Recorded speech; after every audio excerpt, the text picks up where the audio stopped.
Escutem esse barulho no meio do mato. Ai, que delícia.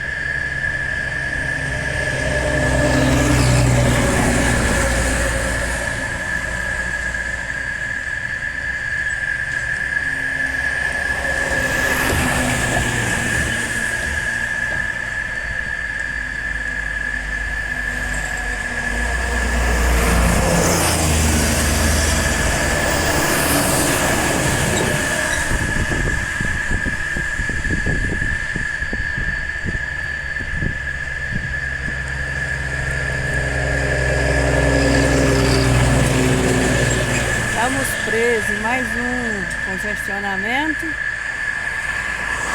e bem perto do mato, ouvindo o barulho dos bichos, dos animais.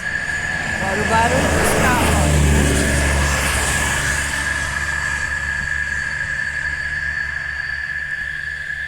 Tamanho desse congestionamento de novo.